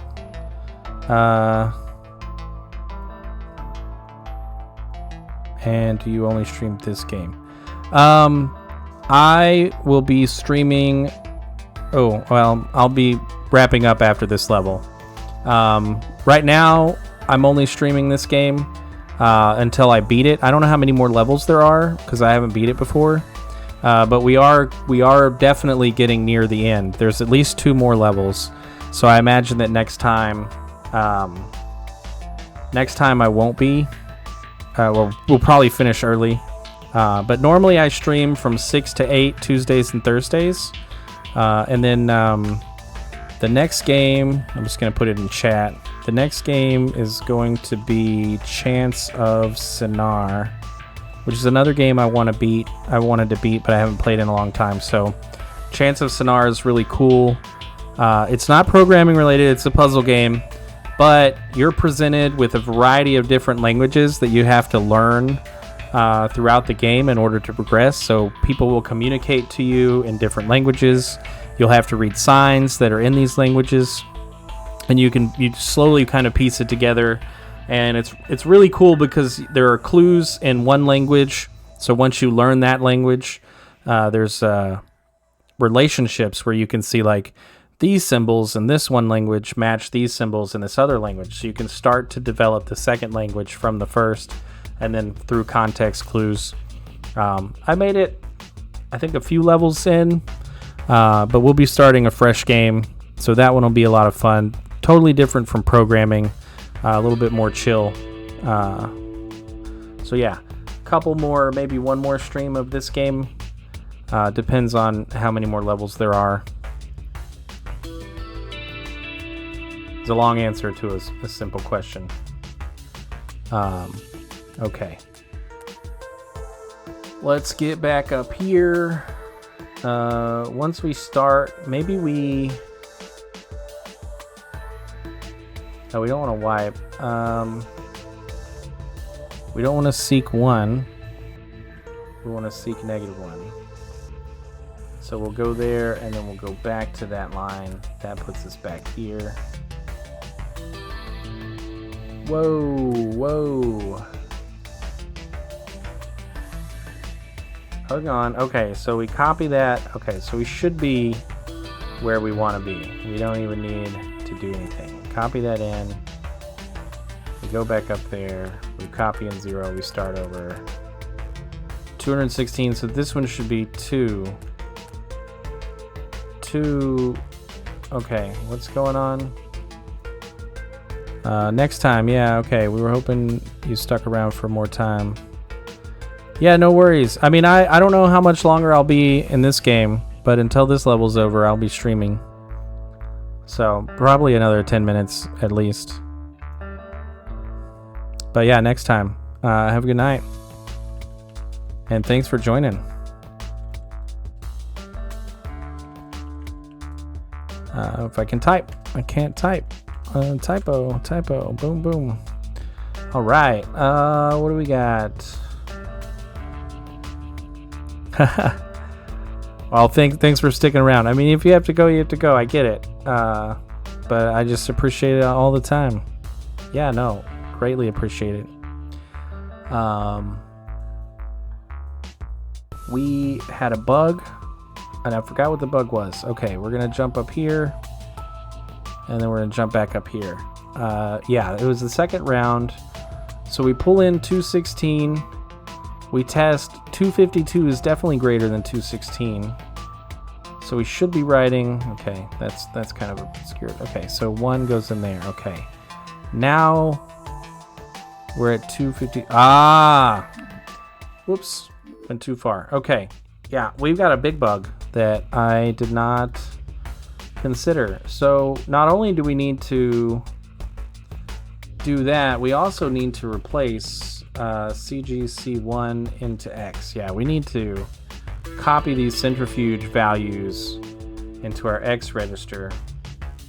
If they are greater, it just so happens that since the last one is greater in the first round, since 186 is greater than 158, it works,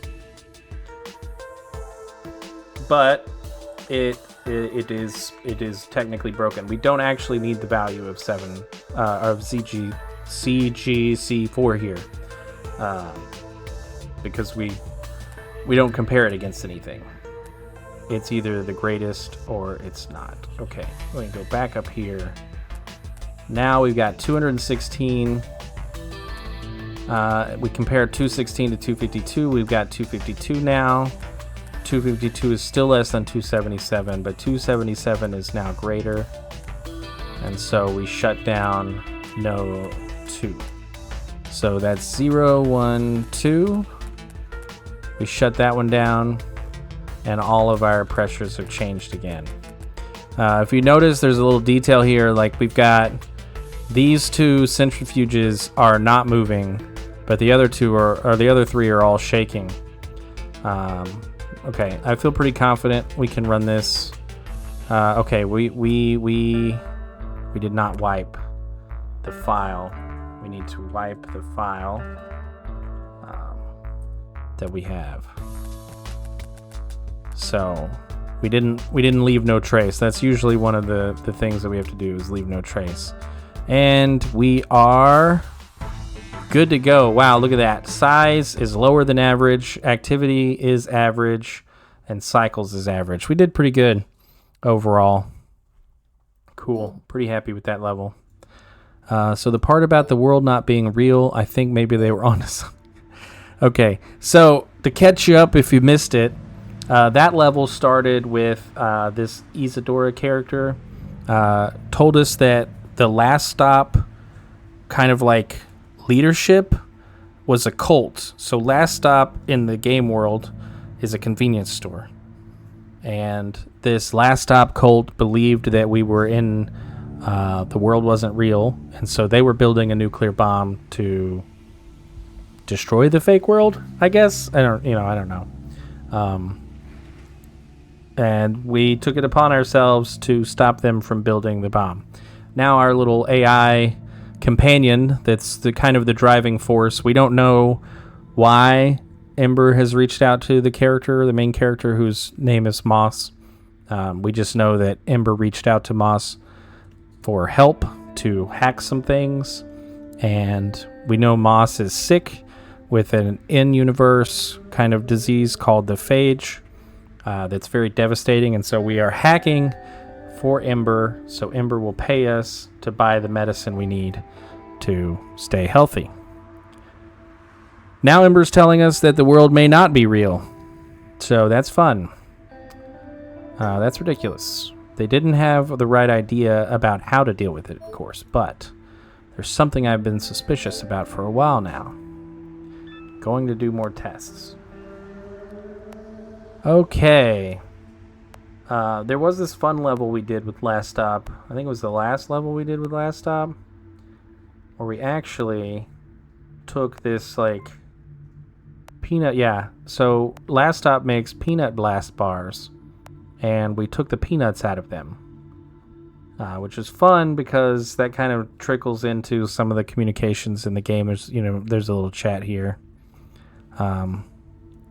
Anywho, someone switch hydro back on. Mutex switches hydroponics back on.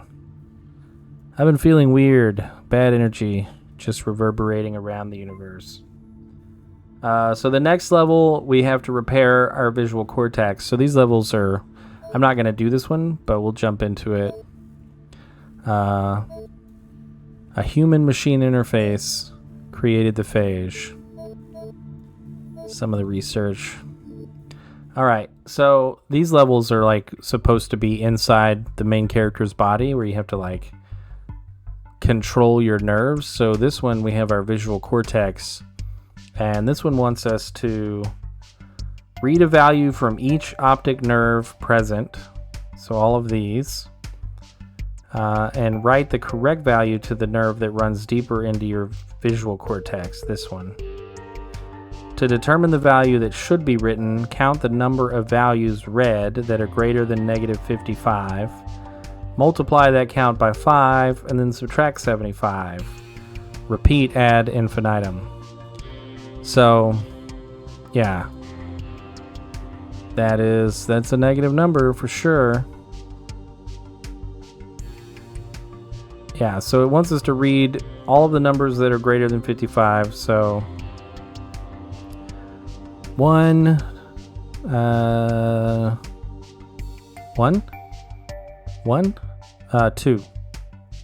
2, because they're all negative. It's weird. So 2 times 5 is, what is that? 2 times 5, I can't do math. 10 minus 75 is going to be negative 65, and the first value we write out is indeed negative 65. So we'll have to write a program where we kind of run around, count here, and then write over here. But we don't actually need to count it. We just need to write globally, like 1, 2, 3, 4, 5, 6, 7, 8, 9. Like we could spin up 9 little dudes, 9 little X's that just spit data over here, and then this one can do all the counting and the math. Or we can write one that runs through all of these nodes and then runs over here. Doesn't matter. That's where we'll pick up next time. I don't know how many more levels there are. Let me see if I can just look. Level list EXAPUNKS and see how close we are to the end. We've got we're at Mitsuzen HDI-10.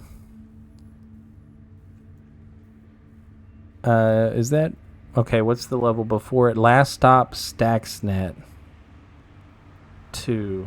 Snaxnet 2. Yeah, okay, so we've got one cutscene, 1, 2, 3, 4, 5, 6 more levels, and several cutscenes. So it may actually be a couple more weeks, or at least another week, before we're done. Depending on the challenge, these levels have been getting harder and harder. Ooh. Well, tell Niccolo I said hi as well. I don't know how to do that accent on my Windows computer off the top of my head. Said hi as well. Oh, hey, Niccolo. How are you doing, bud? All right, well, thanks for tuning in. I really appreciate it. Everybody who's here. Thanks for the love and the chatting. But I will be signing off for the week. And I'll pick back up next week on Tuesday. So I really appreciate it. Especially the star viewer, Niccolo. You win. Cheers, folks.